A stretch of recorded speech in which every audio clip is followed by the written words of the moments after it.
You're listening to 91.3 FM, WCUW in Worcester, Massachusetts, the Dr. Chris Radio Horror Program. If you're not listening to us live on WCUW, ORG, or on Radio Free America, hopefully you're catching this later on our YouTube channel. Tonight on the show, we have members of a very interesting podcast dedicated to not just the author's films or his books, but his entire body of work. So this podcast could probably never end because there's so much stuff this guy has done. Not as much as Stephen King, but this guy has done tons of great, twisted, sick, and deviant horror things in the world of fantasy. We have the Clive Barker Podcast crew on the show with us. We have Ryan. Hi. Ryan and José from José. the podcast. So nice to talk to you, and nice to talk to everybody who is listening on 91.3 WCUW. Appreciate you coming on the show. It's been we've been trying to set this up now for a couple months, waiting for the newest that new Hellraiser movie to come out. That was that was something. We'll get to that eventually. How long has this podcast been going on for? It has 181 episodes. Where does it originate from? We started it in 2011. Well, our first episode was like January 2012, but I started planning like 2011. It was an episode that we usually do that every first episode of the year is usually a year in review episode with the Barker cast, and we talk about all the stuff that came out from Clive Barker, all the stuff that we read. And, we go through our top 10 favorites, our top 10 things we didn't like as much. So that's usually what we do. And then we do our programming through Kickstarter and through topics that we're interested in talking about. And then we just fill it up for 52 weeks. Now, how does that work when you guys have a year that nothing has come out? Because there's been a couple of years that there was nothing. Yeah, well, and it's actually, if you drill down deep, there is always something. But also, in addition to that, there's we cover the cast of Hellraiser. They've got their own projects going on and more ancillary, like tangential kind of stuff. Like okay. Hellraiser sequels, Clive Barker's not involved with, but we still talk about them too. Sequels that he yells, "Get my goddamn name off that effing project" or something. That Clive Barker tweets. Yeah, not even from my butthole and stuff like that. Yes, he yes. likes to tweet some funny stuff. Thank you for using butthole, not a-hole, because we do have to play this live on the radio on YouTube. I don't care.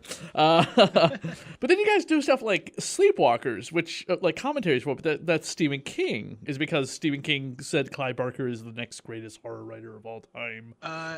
Clive Barker had a cameo in that movie. Oh, he did? Where was it? I don't remember. It's after the blonde guy tries to kill the girl in the cemetery. The police is called to the cemetery, and then you see Stephen King is one of the guys. He's like the grave digger for the cemetery. He's saying, "Hey, none of this is my fault. I keep telling those kids not to come in here." And then one of the guys who's investigating the crime scene is Clive Barker. Oh, that's and right. He says, okay. Don't talk to me. Talk to the sheriff. Right. Okay. Now I remember. It's really quick. Yeah. It's been a while since I've seen Sleepwalkers too. Probably good 10 years. It's also cool that you. Well, go ahead. Oh, I was just gonna say there's some cool stuff in that movie. It's fun to revisit. I met. We have a convention up here in Massachusetts called Super Mega Fest. It's probably considered the longest running genre convention of New England, as of it's longer than the Boston Comic Con or Rock and Shock, which are a horror and a comic book convention. It's kind of a multimedia, sci-fi, horror, fantasy, celebrity con, But they also have actors from Good Times and stuff that show up, or the Brady Bunch. So again, they're a celebrity con, but they're the longest that's been doing it in New England. Excuse me. And they had, what is his name? Brian Krause? Is that the guy from Sleepwalkers? From Charmed? I think so. Yeah, the guy played Leo on Charmed. Mm-hmm. And I brought up Sleepwalkers to him, and I brought up that Tyrannosaurus Rex movie he did. He put his head on the table when I mentioned the Tyrannosaurus Rex movie. He literally had to sit down and start heaving or something. But he looked back up at me with this giant smile. He's like, "You watched that?" He knows how bad that movie is.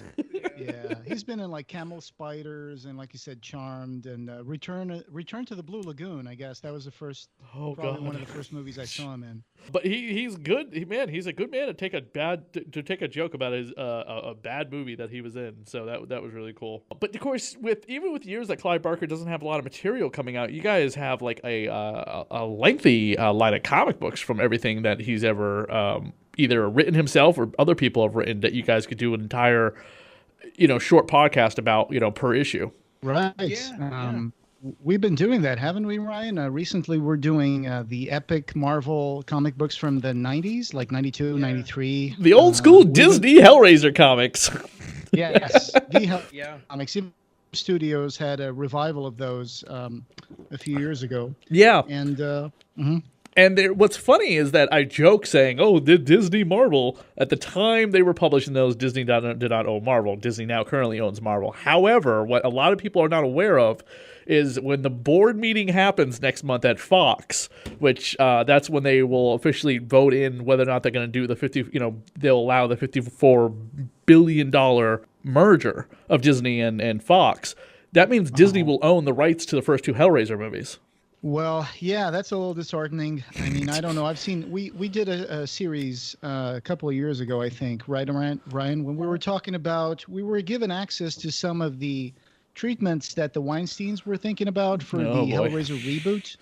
And we did those in parallel with the coverage from our Duels of Blood Volume 1, I think, wasn't it, Ryan? 2, yeah, or 2. I think it was 2, yeah. Yeah, with Max Lichter, the Pyramid Gallery, and those treatments were not something I would say that the fans would be happy with. There would be people with like weird tattoos of like the lament configuration and be like secret orders, and then someone would have to kill a kid and have the devil possess him. Very, very marginal stuff that didn't seem, not just cosmetically, but in a deeper like sense, didn't seem to have anything in common with the actual mythology of Hellraiser or anything, So one of our episodes we even named after that treatment because it was the plot synopsis was basically that they were trying to cram Hitler's heart into a child, into a toddler. Yeah. What wacky stuff? A little bit wacky stuff. What's funny is that you mentioned the Weinstein brothers. Of course, Harvey Weinstein and everything that we know about him would make a perfect candidate for Perceptor's little not Perceptor, but the what was his name? The accountant in the new Hellraiser movie. Oh, yeah. Played by Gary Tunnicliffe, and he did a great job with that character. He's really stands out in that movie. Yeah, he really stands out. But it's like, wow, once upon a time, the Cenobites used to look like a sadomasochistic wet dream. Now they're just guys with slashes on their face. Right. Well, Gary Tunnicliffe specified that those are a different branch of bureaucrats in hell, right? He called them the Stygian Inquisition. So they would be like a different branch, not the Order of the Gash of the Cenobites from Hellraiser 1 and 2, but they would be more like these bureaucrats. So, yeah. When I also think of the villain from that movie, I whenever I hear Perceptor, I'm just thinking like the Autobot who turns into the microscope. Yes. From the far superior Transformers movie, right? Yeah, he just got tired of Ultra Magnus's and Optimus Prime's bullshit. Yeah. Exactly. You know what was kind of funny, guys, is that, and I'm sure you probably covered this on the podcast because, excuse me, I have not been able to listen to every single episode. I've only discovered it this year, so I'm trying. Okay. Once upon a time in the late to early 2000s to the early O's, I guess that's what we're calling this decade. And God, can you think about it? In like another 2 years, you can call this. It's the 20s, right? It's the Roaring 20s. Anyway, maybe a couple generations after us, people will start calling it that. Yeah, I'm already gonna start feeling old. I was like, I'm alive in the 20s. Anyway, there were like a glutton of like Clive Barker independent movies coming out all of a sudden. It was just like, wow, did Hollywood suddenly wake up and go, hey, let's turn this guy's books into short stories into movies? Because we had like Midnight Meat Train, we had Dread, we had Books of Blood, we had that Sci-Fi Channel movie, Saint Sinner. Yes. Saint Sinner. Yeah, which I found out was on DVD, and you can still find it on eBay really cheap. Yeah, you can. Well, It's from 2002. Yeah. The thing about that is that stuff is always going on in the background. Every single short story, I mean, everything that he's done, just about they've been trying to adapt to film, and it's just most of the time it just doesn't go through.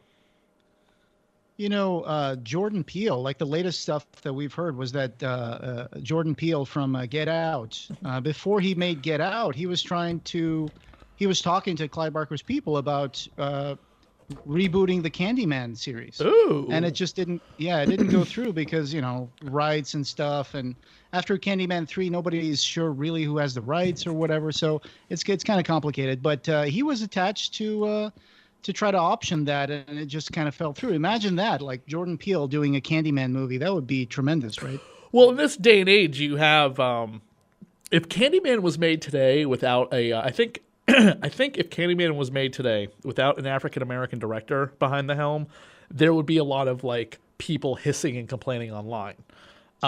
Maybe. No, I think it would be right up there with Black Panther. If Black Panther had been made by a white guy, ugh. Look at the Jennifer Aniston. There's a Jennifer Aniston comedy show coming out on Netflix soon, where Jennifer Aniston is the president of the United States, and she's a lesbian, and she's not a lesbian in real life. And there are lesbians out there who are calling for her head on a platter. Now, her co-star, who plays her wife, is bisexual in real life, so that's okay. But the fact that she's not gay, that's not okay. It's political, unfortunately. Yeah. But here's the thing about Candyman is that the original story, it's called The Forbidden. It's from the Books of Blood by Clive Barker. The whole story about Daniel Robitaille, the painter that would fall in love with the daughter of a plantation owner and stuff like that, and he was lynched. Mm-hmm. That was all made up by Bernard Rose and the writer of the movie, because that's not in the original story. In the original story, it's much more a supernatural thing where it's an urban legend that so many people believe in that actually makes it come to life. And he's not necessarily a black man either. He's just this character that it comes to life when people call his name. And it's not even described. He's like a waxy yellow English guy. Yeah. So one time, Mark Miller was at Clive Barker. Hey, could you make like something for us to make a print out of so we can sell it on the store? Like a lot of people ask, we'd like to see Clive Barker make a drawing of Candyman, and he always would think about it, and they would say, nah, because he doesn't want to crystallize the look of that character. You see, it's like an urban legend. So for everyone, but in the movies, they eventually full story and a name, and then a fixed ethnicity and all that. So that's all from the movies. It wasn't from the original story. Oh, okay. I've read the Books of Blood, but I didn't get too much into the details of the specific looks of the characters, so I didn't realize that was made that much of a change, and probably from the 90s, very progressive. Is that the word I want to use? Sure, but I think that the actor that they found for Candyman was just the excellent casting there. Tony Todd. Oh yeah, he's amazing, and his voice is so hypnotic in that first Candyman. But there was an urban legend, I think, about Cabrini Green in Chicago, right? That so they wanted to merge Clive Barker's story with this urban legend, and then that way that they can film in the United States, and I think it worked really well. I mean, they did take some liberties, but people don't really care if it's a good movie. I met Tony Todd several times, and he was on Radio Horror this is now 2018, so he was on Radio Horror probably like 8 or 9 years ago. Oh, wonderful. Wow. Probably the biggest person connected to Clive Barker that I've ever had on the show, besides Doug Bradley, who's been on like 3 times, and he's going to be at a convention here in New England next week on Scaricon. Oh, awesome! Which I will have my Scarlet box set for him to sign. And as far as I'm aware, his signatures are still $20, so pretty affordable for people who are always afraid of celebrities' $50 signatures, which I totally understand. I think was it 30 or 25 at Texas Frightmare Weekend? I think it was It was 25, right? And the other Yeah. Cenobites were signing for like 30, I think. 30, yeah. Really? Wow. They've been like he was undercutting his own colleagues. I Yeah, guess. he was Right. $20 here in New England. So were the Cenobites when they've been wow. here. So maybe it's just a matter of like, you know, the size of the con. Texas Frightmare Weekend is huge too. So Yeah. that's completely different. It's a little overwhelming. It's a little overwhelming, and we're talking about like the last con the Cenobites and him were at a convention that happens every other year, and this one just got started here in New England. In fact, it's the first time it's ever been in this city, Framingham, which is actually my hometown where I live. So it's great to be able to go to a horror convention that I don't have to like prepare for like the hour drive or the half-hour drive or figure out where to sleep. No, I'm gonna go right back home and go to sleep. Wake up next morning, go back to the con. Done. I'm sorry. I'm not going to feel sorry for you. I live in Fairbanks, Alaska. It took me 12 hours to get to Texas. You can see how much of a fan Ryan is from all the airline miles that he's racked up over the years to go see Clive Barker in California and all over the place. Ryan, you should start a horror convention in Burrow and like Steve Niles and Ben Temple-Smith. Yeah, actually, I met Steve Niles one time, and I asked him about that. I said, why is it called 30 Days of Night when it should be 60 days? He said, sounds better. It does. I'm sorry. Yeah. It just doesn't roll off the tongue on top of the fact that it's just like, really? You're going to stretch a comic book out for 60 days? Survived. Yeah, I just don't see them stretching the story out. And those guys were up in the attic, like with no heat for like a month. They would be dead. It was like 60 below. Or it'd be like that episode of South Park, we have to eat again. What? It's only been 30 minutes. Do you guys have diabetes or something?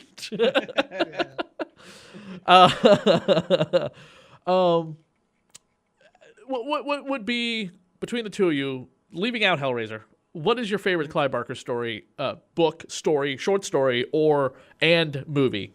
You know, two separate things. Cabal, Nightbreed. Yeah, I think. Okay, that's too. Okay, all right, that's too easy. Same, that's too easy. It's the same for me for the movie. For the book, Imagica. Oh, okay. Yeah. There was that. Sure, yeah. Imagica is like it's Clive Barker's best book. And I never recommend people start with Imagica because that would be like starting your 3-dinner course with dessert. But yeah, definitely start with the Books of Blood. There's plenty of stuff to go through there. It's very diverse, very rich. And then, but personally, the movie and the story that has affected me most personally throughout the years, it's been Nightbreed from his book Cabal. Because we kind of started this fan movement when we heard that Nightbreed had, a different ending and all this footage that never made it into the movie, right? I mean, people who have the 1989 Fontana book that was called The Making of Nightbreed, you could see reading the script and seeing all the behind-the-scenes photos that there was this entire story arc that never made it into the movie, and the story was going to be actually pretty different. So what happened really was, of course, Fox demanded some reshoots, and Morgan Creek didn't understand the film, didn't know how to market it. So they ended up reshooting a lot of stuff for the movie. And then they changed the editor of the movie. They brought in, I think it was Mark Goldblatt, right, Ryan? Yeah. And so the movie was re-edited by someone else. And then they finally put it out in a very cut form. And then in 2009, I think, they discovered these tapes where they were cleaning up, the offices at Seraphin next door to Clive Barker's house, and they saw these tapes, and they were like these work print tapes, and they saw that we had footage there that nobody had ever seen.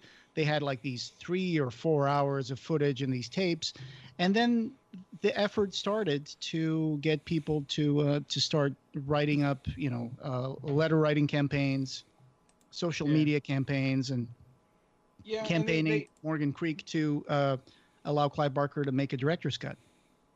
And so they at that horror they screened all that footage at the Horror Hound convention, and but it was all like with no sound and with all of the the countdown card things in between, and and people were kind of getting up and walking out because it's like it's interesting, but you have to be super diehard fan to want to see that. And then later on in 2011 to 2012, they started. Russell Charrington had taken that footage and started editing together the movie based on the second draft script and the book Cabal, and he called it the Cabal Cut and started tour. And I just happened to be at that first convention where he screened the Cabal Cut with permission from Morgan Creek, and so. There was a good series of events that all kind of went together to make it like the perfect time.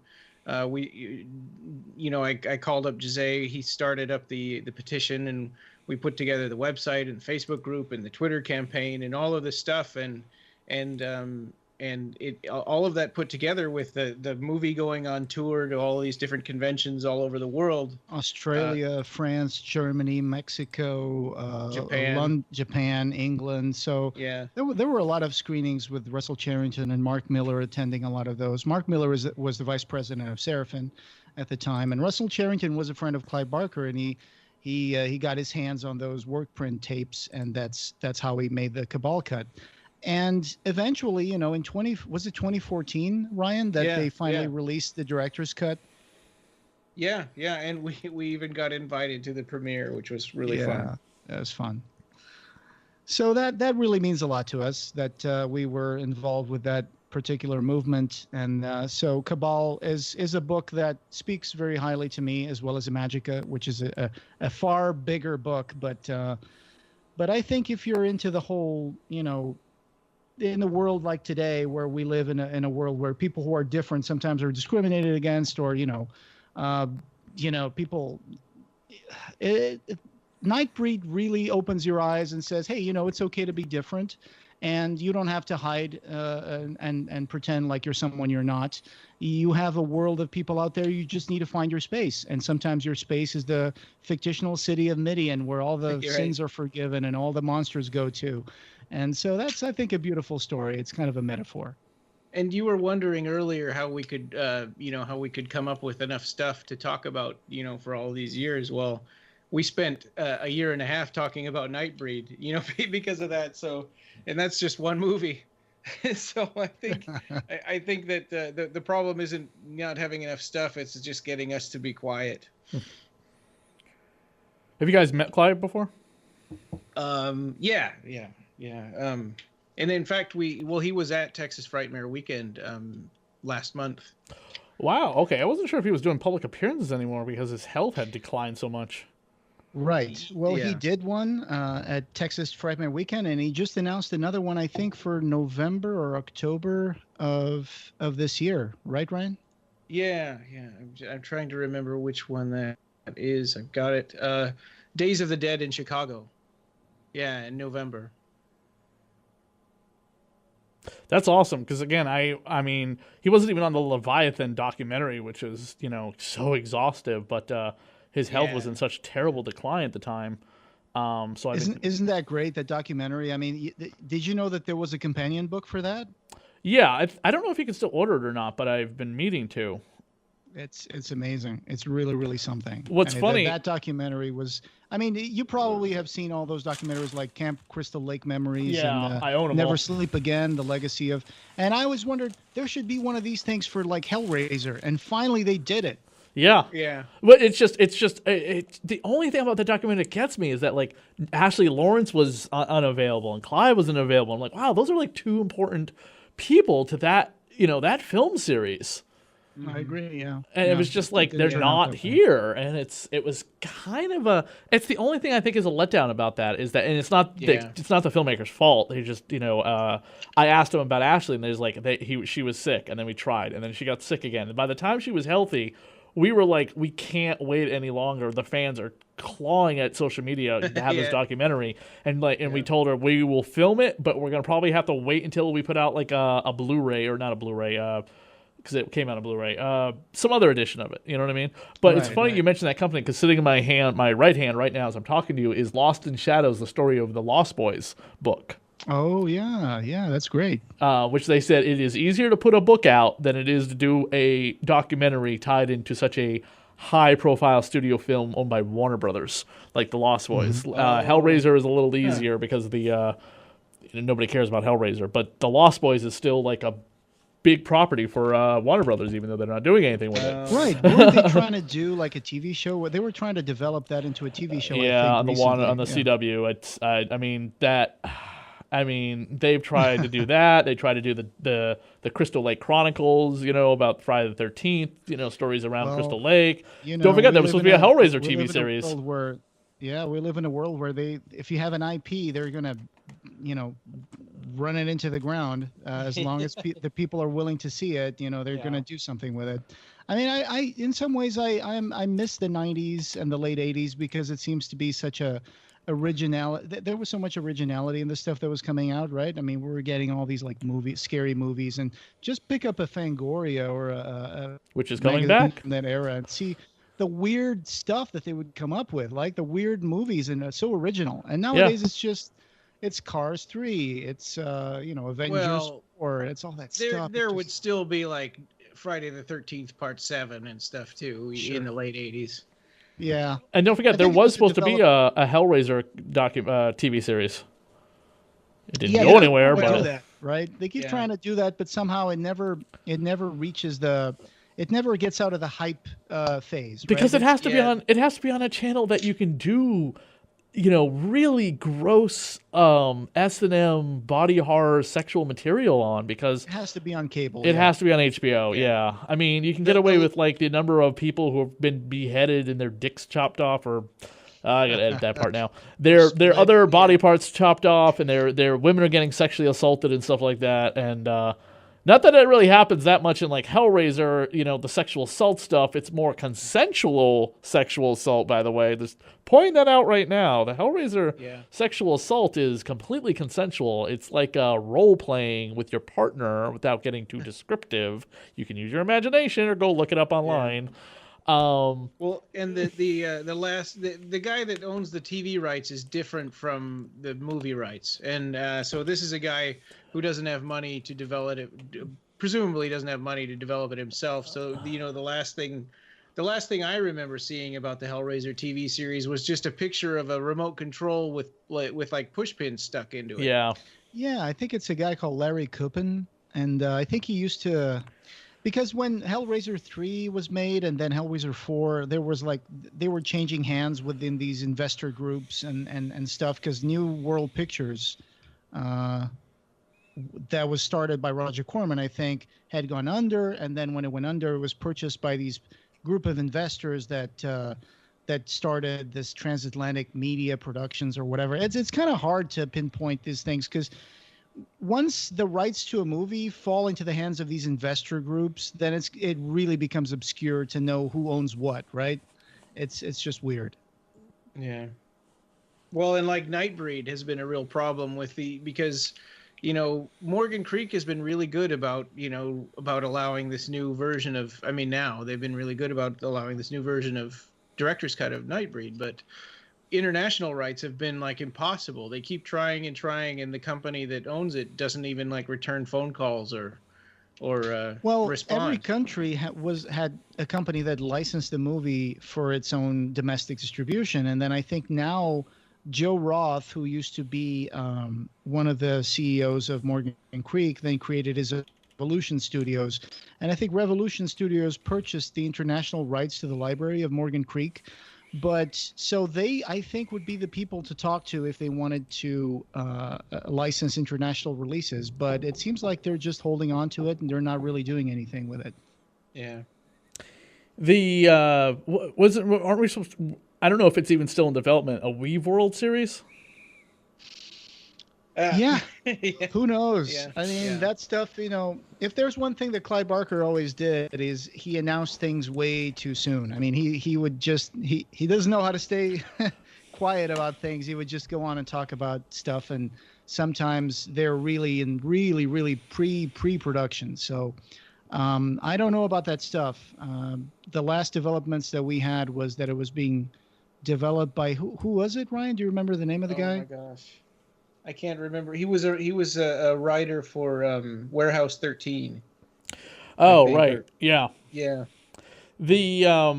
I think what will really kickstart, like, maybe Hollywood's waking up to the works of Clive Barker to do something better than the last, several projects we've gotten, which are like the last two Hellraiser movies, is if the new Halloween does well, I hope that kicks off this revolution like the Texas Chainsaw Massacre remake did. Now, yes, we got a bunch of remakes, and we don't like remakes, and maybe one or two of them are okay, but the good that did for the horror industry, kicking off this revolution of slasher remakes through the 2000s, the first decade of the new millennium, was really good. Whether you like or hate the movies or they're good or bad is irrelevant.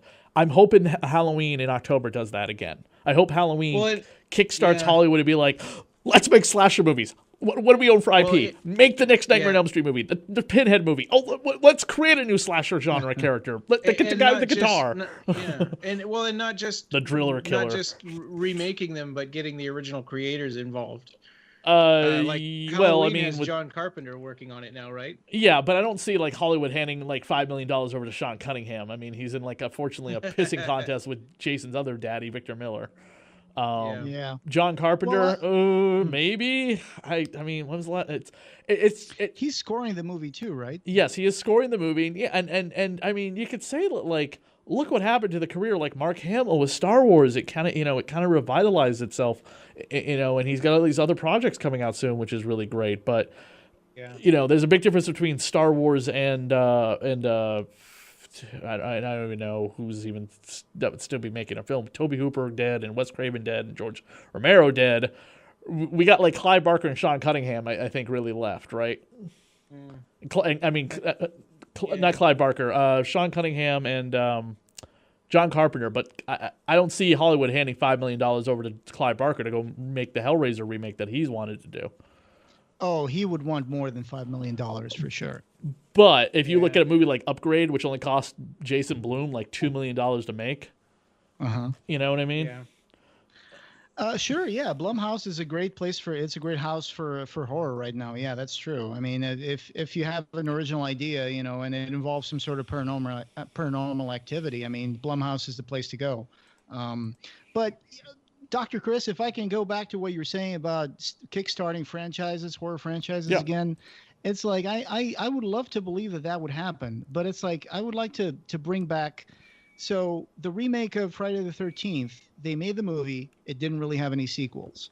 So they made a reboot of Nightmare on Elm Street, right? Mm-hmm. And it did okay. People kind of were a little iffy about the makeup and whatever, but they made one movie and nothing ever came out of that again. And then what else did they do? They did Halloween, right? They did Halloween with Rob Zombie. They did 1 and 2. Yeah, and they've done a few Texas Chainsaw films.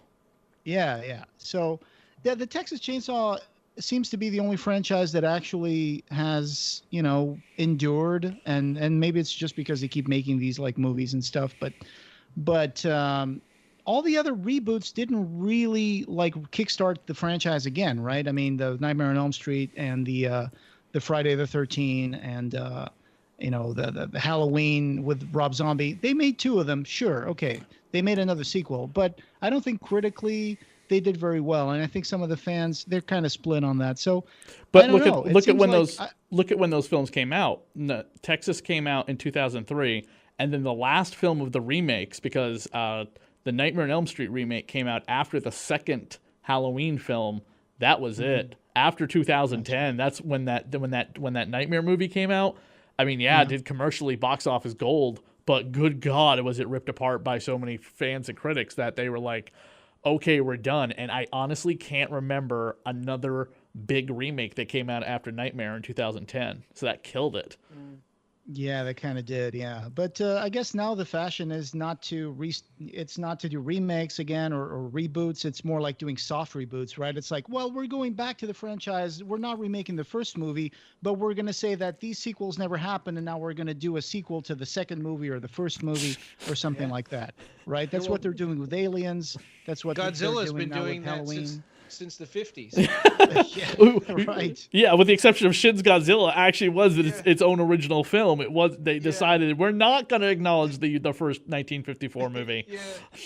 Isn't that weird though? Because now there's an American Godzilla cinematic universe and a Japanese Godzilla cinematic universe. So there's going to be a sequel to Shin Godzilla. No, there's not. There's going to be Yeah, It then got there's going to be canceled. an American Godzilla. Yeah. No, the Shin Godzilla movie got canceled in favor of Tokyo launching several monster movies at once. They're going to do a Rodan, a Mothra, and a Godzilla movie to create their Oh my own God. Toho cinematic universe, which they've done before. But they didn't announce it like this. We're going to do a cinematic universe. Yeah. They just put the Well- movies out, and they were all connected in some weird way. You know, like Yeah. some way. And Don't I ask me think- how, but some way. And I think they were gonna wait what's until the- popular.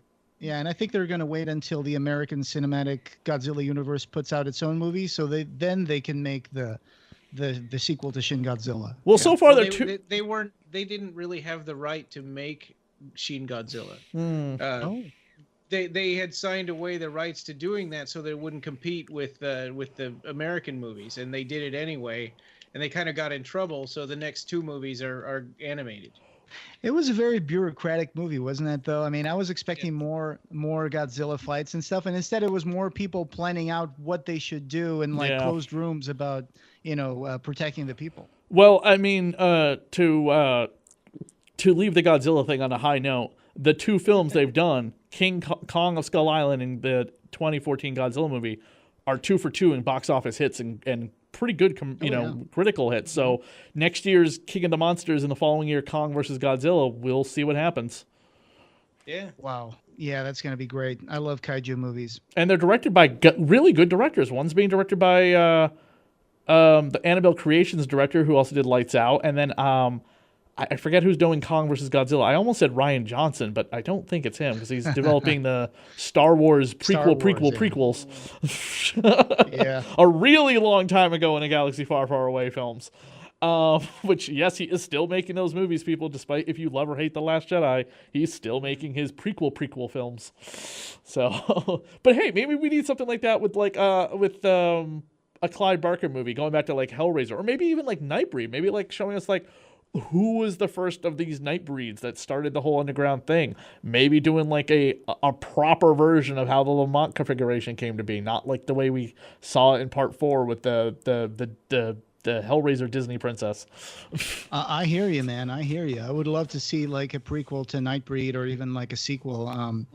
If they can get some of the cast members to come back and stuff and just explain what happened in between the 28 years or something that nothing happened. But yeah, that would be great.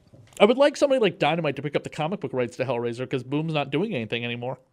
Because Dynamite's done a really good job, or Image, with like Vampirella or Love or Hate the Ari and Darkness comics, the Kiss comics, the Alice Cooper comics or whatever. They've got a Pumpkinhead miniseries out right now. They have the God forbid I'm even mentioning this because I hate everything Victor Salva ever does because he's a convicted child pedophile, but they have a Jeepers Creepers comic book series, Oh, wow. I had no idea. I only saw the first movie of that franchise and I really never went back. But yeah, you're lucky. Don't please don't go looking for them. Yeah. For anyone listening, Oh Victor my God. Salva is a convicted child pedophile. Stop watching his movies. Burn all your copies of Jeepers Creepers. All you're doing is funding a guy who was convicted of child rape in 1990.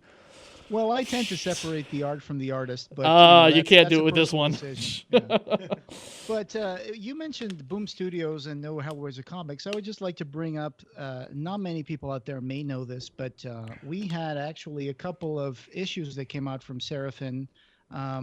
They were coming straight from Clive Barker's office, and it was called Hellraiser Anthology, and they put out 2 graphic novels with several stories each. Some of them were actually written by Clive Barker. And one of them was written by Nicholas Vince, who played the Chatterer in the Hellraiser movies, the first 2 movies. And he rewrote his origin story for the Chatterer Cenobite. So it's a really fantastic duo of graphic novels. It's called Hellraiser Anthology number 1 and 2. Yeah, those are amazing. They originally came out in hardcover and then trade paperback, and they're also ebooks. But the weird thing about them is that when Clive Barker's website went down, the volume 2 didn't really have a long enough life. I mean, I think that it got kind of cut short, and they may still have a bunch of those at his office that just can't get out there. Are you talking about the omnibus? The Hellraiser Anthology. The omnibuses that were like $20 that had like 500 pages of comics. No. Okay. These were news stories. Okay. Published by Clive's company. All right. Sorry. Okay. So just to clarify, the first one I think came out in April of 2017, and I think when did the second one come out? The second one came out in September 24 of 2017. So they have lovely covers by an artist called Daniel Serra, and they're totally new stories. So they're really great. I'm hoping that the second omnibus comes out sometime this year. I think the last one came out over the winter last year. The Hellraiser Masterpiece ones that Boom did? They're like 500 pages of comics, yeah. Yeah. That's pretty sweet. Yeah, it was a thick book. I mean, it's like 250 pages, physical pages, and 500 pages, obviously back to back, double-sided. So, and they were $20. And by the time you're done reading it, the Cenobites come and drag you to hell. Yeah, basically. The only thing I didn't like about it, I liked Christie's evolution. Like, she became the Princess of Hell, so she becomes the new Hellraiser, new Pinhead, basically. But they really turned the guy who Pinhead once was into, like, a super-duper villain. And I was like, I thought that guy was always a good guy, and then he became Pinhead against his will. I don't like how they wrote that at all. Like, he's really kind of a sleazy creeper, touchy-feely Harvey Weinstein kind of guy. Yeah, there's an explanation for that, and the explanation is something that has been said time and time again, is that Clive Barker always wanted to keep the continuities separate from the books, the movies, and the comic books. So that way there was enough room in there for people to do whatever they wanted, and then, each universe would be self-contained. So the movie Le Marchand would be different from the comic book Le Marchand, and, just like the Elliot Spencer of Hellraiser 3 is different from the Elliot Spencer in the Boom Studio comics. Now, getting into, like, the film that we were all waiting for to come out this year, Judgment, what did, in a quick little thought about it, did you guys like it? I did. Yes. I was. Yeah. And I think that, it's really easy, pardon the pun, but it's really easy to judge this, based on based on the budget of it. I mean, it had the budget was like just six digits. It was like what, $150,000-$200,000, $350,000, I think. Oh, 350. Yeah. So I mean, just infinitesimal. So I think what they could get done, and it was amazing for the budget that they had, and I loved the, and we talked about this, but we all kind of loved the introduction, when the movie first opens and the blood going into the typewriter and stuff like that was really cool. I mean, there's some problematic things about this movie, things that like they're in this huge city and there are no people, right? Because they couldn't afford extras. And the whole, subplot of the detectives, it's kind of like Seven-ish, and it's not really what I was watching the movie for, to be honest. I wasn't really expecting much for this one. To be honest, I'm not the Hellraiser fan I once was, and I don't mean the original film. I'm talking about the franchise as a whole.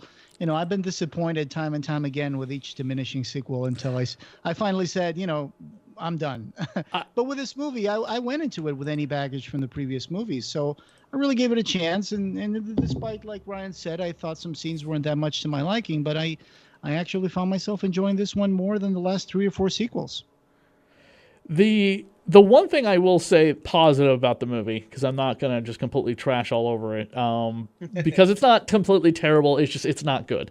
That Perceptor joke aside. That unsuspecting microscope sitting over there, where did it come from? Oh my god!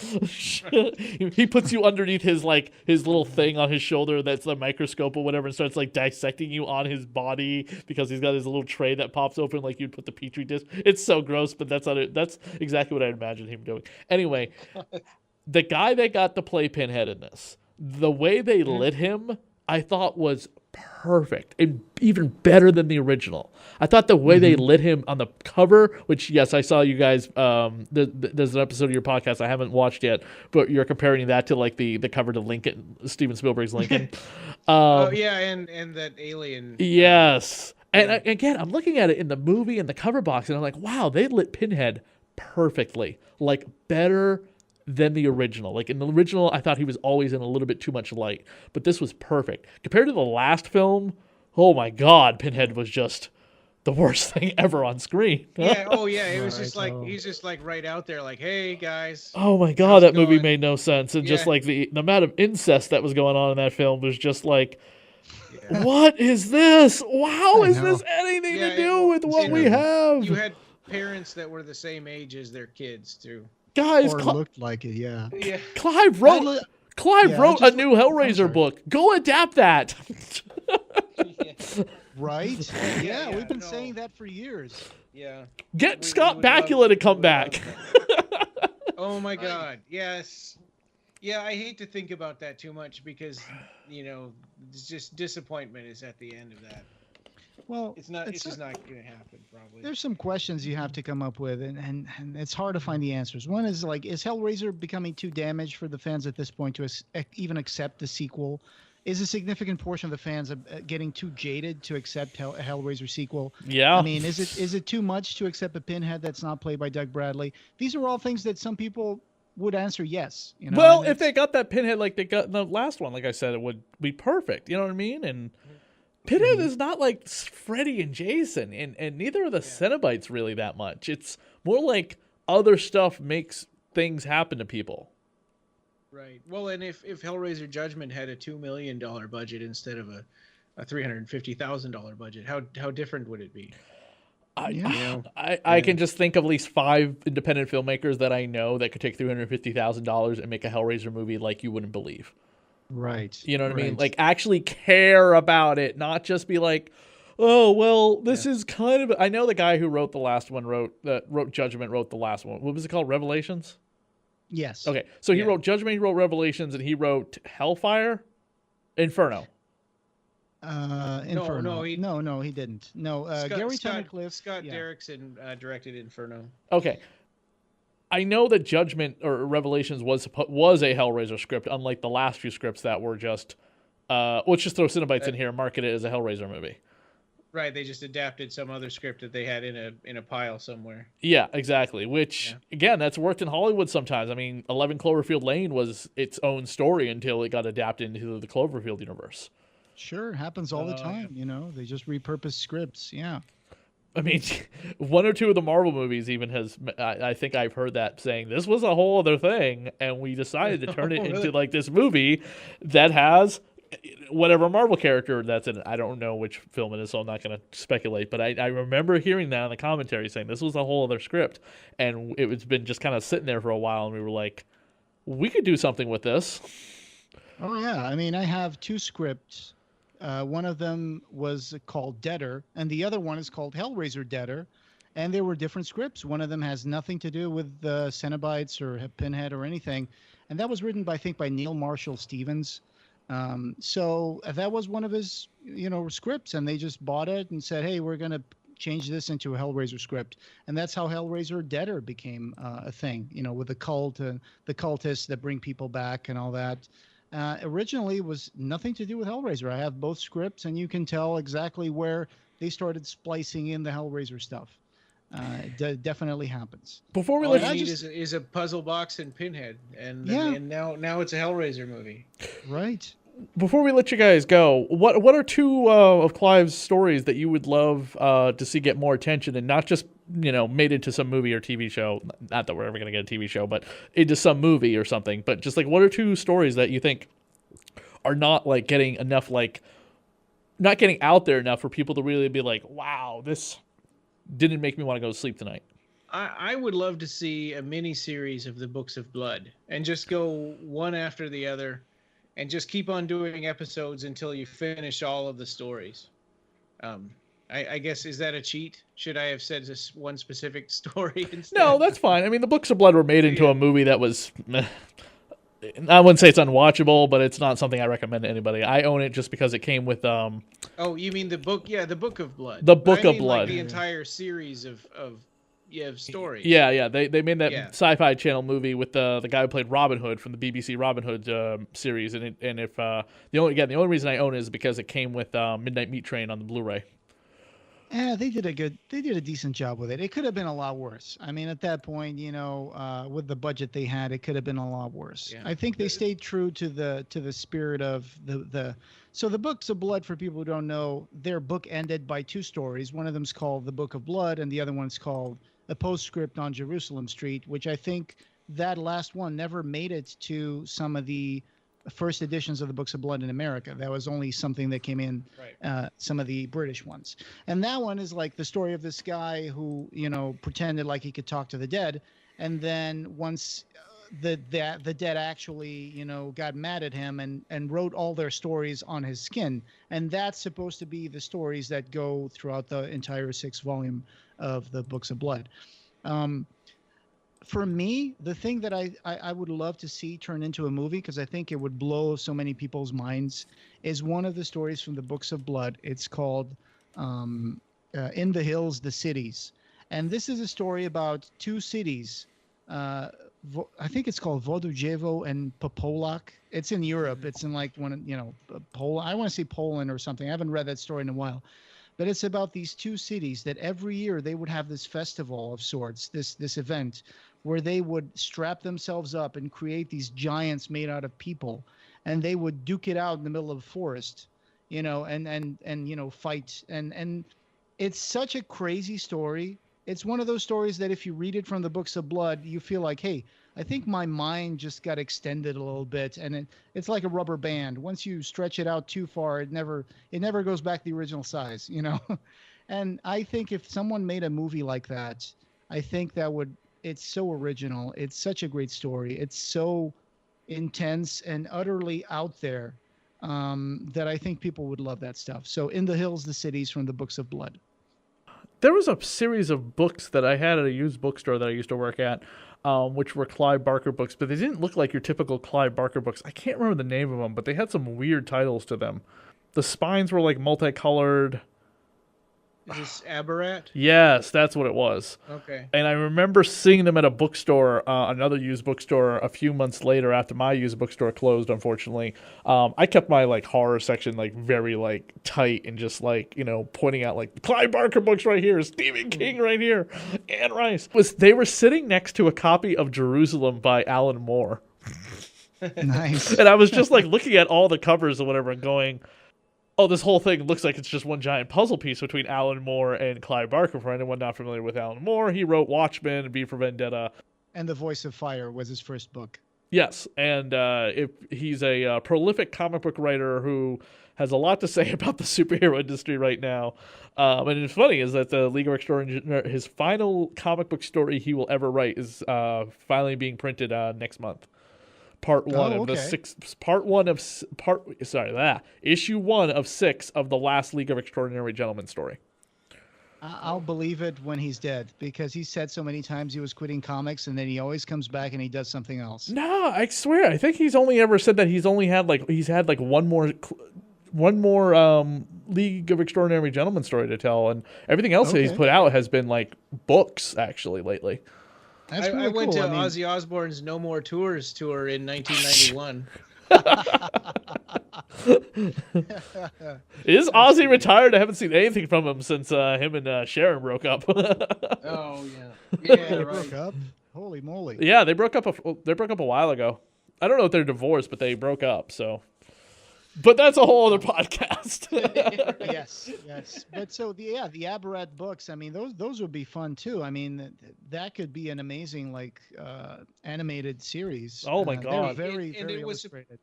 And it was supposed to be developed by Disney, but he wasn't writing the books fast enough. Oh, Disney, for that really? To work out.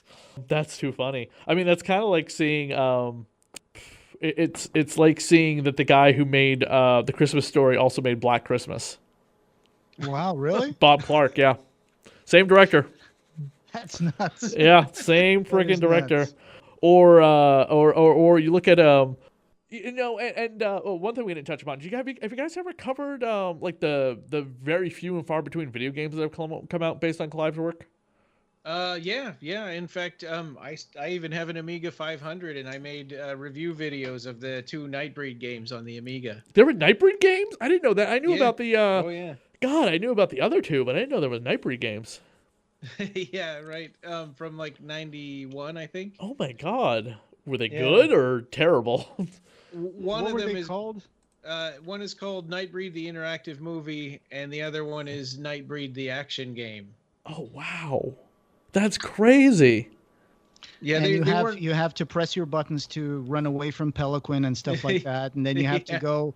You have to drive all the way to Midian, and then your car runs out of gas and stuff like that. Oh my God. You know, I always said it in a, whenever I had a dating profile, and I've had, thankfully, I've not had to have a dating profile in almost a year now, coming up on a year, All right. where I listed every Clive Barker book and movie under like likes for movies and books.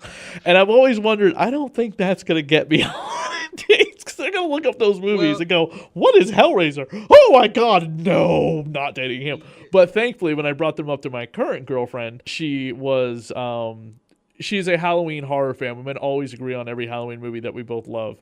But she has, expressed interest in some of Clive Barker's films. And there's some she hasn't seen, which I still need to introduce her to. Almost a year ago to this time, I had almost died due to my appendix killing me. Not burst, but it no. nearly killed me. And the horror convention, sorry, I keep saying that. Comic book convention I went to immediately afterwards, I had to be in a wheelchair because it was a week after my surgery. And one of the people at the convention was with a guy dressed up as like a werewolf Wolverine, which was a freaking awesome costume. But the guy who designed it was dressed up as Frank from Hellraiser. Oh wow! And he looked amazing. And he developed I both bet costumes. we know who that guy is. Yeah, I bet we know. He may be on Facebook under the name Frank Cotton. So yeah, he goes to a lot of conventions dressed up as Uncle Frank. So that's pretty cool. I'm sorry, say again? I'm sorry. I said, as far as I'm aware, he's either a New York or New England-based cosplayer. So I don't know. That could be it. Yeah.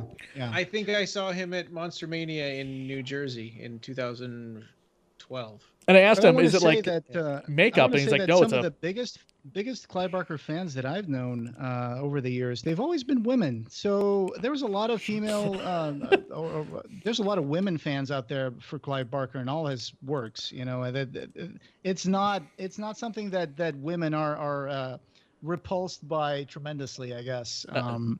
So yeah, Every woman definitely. likes something to spice up the love life, so... Absolutely, yeah. And so one of the most tattooed. Can you rattle these fans chains that I while you're know- screwing me? One of the most tattooed fans that I know with Clive Barker artwork is actually a woman. So there you go. Oh, very cool. And you've seen that Hellraiser priestess statue, right? Or was it Oh yeah, sure. Have you seen the cosplayer? No, yes, I have seen the cosplayer. And What is her name? Lady Hellraiser or something like that? Yeah. Yeah. And I can't say anything else about this, but I know somebody connected, and I don't think I can't even say much more. But there is something happening with those He-Man and the Masters of the Universe Clive Barker style monstrosities that popped up online a year ago. Oh, I think I know who made that. Is that a guy called, what was his name? Hey Ryan, help me out. It's that guy who wanted to do that Hellraiser reboot. Oh, Hellraiser Origins. Origins. Yeah, he's a concept art designer, I think. Yeah, and he did them of Skeletor, Evelyn, Beastmaster, Triclops, and not Manny Faces, but the Triclops. Yeah, well, Trapjaw. He was attached to a He-Man reboot that didn't happen. Yeah. Yes, Paul Gerard. Yes, Paul Gerard, that's there it. you go. Well, there's something happening with those, and that's all I can say. But it's very Nice. cool that we're going to get our He-Man and Clive Barker kind of thing, in some way. Because, I mean, you look at, I guess, they cartooned the hell out of those characters. But if you think about those being brought to, real life in a really good movie, those would be horrific monstrosities out of something Clive Barker would make, especially Trapjaw or especially the ones that have such horrible body modifications being done to them. They're just Wasn't there Cenobites. one of Skeletor's posse that his only superpower was that he smelled really bad? Stinkor. Stinkor. There we go. Stinkor. Yes. Yeah, he was looked like a skunk. Yeah, and even Skeletor, the guy has his face burnt off, Yeah. and through dark magic is able to stay alive as a skeleton head. That is nuts. That is. Can't wait to see what's going to come out of that. That should be interesting. I've seen Paul Gerard's work. He does some great concept art design. Hellraiser Origins, I was kind of like on the fence about it. The trailer for that, it was very short, and it had dozens and dozens of artificial light flares, which kind of like threw me off a little bit. But yeah, that was interesting to see his work. Yeah. You and anybody who gets affected by strobing lights in their face were thrown off by that. So definitely don't feel left out. Because I can't stand that either. I don't have what is it? My mom has it. It's like lights like flash in your face. It triggers seizures or something. I hate that effect when they do that sometimes because it's just like, why are we doing this? Right. Taking me out of the experience by J.J. Abrams the hell out of this. Funny thing, J.J. Abrams actually had to spend money on CGI to remove lens flares from his Star Wars movie. He later admitted to that once in an article. Yes. Let's hope he doesn't have to repeat that once again for episode 9, which he is now the director of, because they dropped the other director. Yeah. So, who knows? Han Solo, here we go again. I appreciate you guys coming on the show to talk about your podcast and your love of Clive Barker as well. When do new episodes drop, and where can people find you online? Oh yeah, well the website is clivebarkercast.com, but we have the podcast everywhere. They always air on Sunday morning at 8:00 a.m. Perfect. Alaska time. For which is, church. Alaska time means a lot to everybody, I'm sure. It's funny that you're releasing them on Sunday because it's the day of God and church and Hellraiser. Right. People can come home from church and hear about some Clive Barker news. We decided to release episodes of the Dead TV podcast on Sunday while we're covering Spawn, the animated series. Dead TV podcast is dedicated to canceled television series in the horror, science fiction, and fantasy genre, and we're currently doing Spawn, and we're ending Spawn soon because it was only 3 seasons. We dropped the episodes on Sunday because, Hellraiser and church and Sunday and stuff. There we go. But I totally didn't steal that from you because I didn't know when the episodes dropped because I'm pretty far behind right now. So. Oh yeah, no, and we used to be bi-weekly, but we've switched to every week. Cool, very good. We cranked it up. Well, that's right. We used to be bi. When we switch over to when we switch back to Friday the 13th, the TV series, which was about 2 people trying to hunt down cursed antique objects by the devil. Yes. One of those 2 actors, don't forget, would go on to a Friday the 13th movie, Jason Goes to Hell, John D. LeMay. We covered season 1. We took a break for Spawn, and then we're going to go back to season 2 and 3. When we go back to seasons 2 and 3, we're going to go weekly because we really got to get through two seasons of the show, which is like 50 episodes. So, good luck with that. Yeah, and then we're going to be doing in time next year for the Addams Family cartoon to come out. We're going to be doing the Addams Family because nobody has covered the Addams Family on a podcast in the depth that we are going to do it. I'm looking forward to that. Yeah, thank you. I love the Addams Family. And that's why I was trying to also see if was there a Clive Barker show that got canceled? Nope, just movies that were supposedly supposed to be launch points for TV series. Well, there were like 100 Clive Barker TV shows that got canceled or just stayed in development hell. That is actually the latest one was Jacqueline S. It was supposed to be done by this director called Jovanka Vukovic. And it was going to be produced by Raven Banner Entertainment, but then, that kind of fell through. I'm not sure what stage that is in anymore, but that was being developed as early as like 2013, 2014, I think. So that never went anywhere. And just like that one, there's a bunch of those. They even had Lena Headey from Game of Thrones as the lead. Funny you say that because there is a podcast that covers projects that didn't get past either the pilot or planning stages. Which one is it? You'd have to look it up. I don't remember the name of the podcast, but again, why is that playing? Hold on. Something just started playing on my phone. Yeah, they cover they might just cover movies. I don't know about TV, but again, they cover things that just got canceled before they even aired, or they never went past the pilot, like the Lock and Key TV series or something. They should call it Development Hell. Yeah. I don't remember the name of it. God, it's killing me now because they're still running too, and there's a wealth of material to cover in Hollywood for TV and movies that just never got that never got going. I don't know if they've ever covered Clive Barker, so. We did 3 episodes on movies that never were. Oh, cool. I will definitely hunt them down and check them out. Again, thank you guys so much for coming on the show. Keep up the great work on the podcast. Hopefully it never ends. Glad that it's going through up until its 200th episode, which I guess is coming up very fast. Yes. Yeah. This year. Thanks so much for having us. No problem, guys.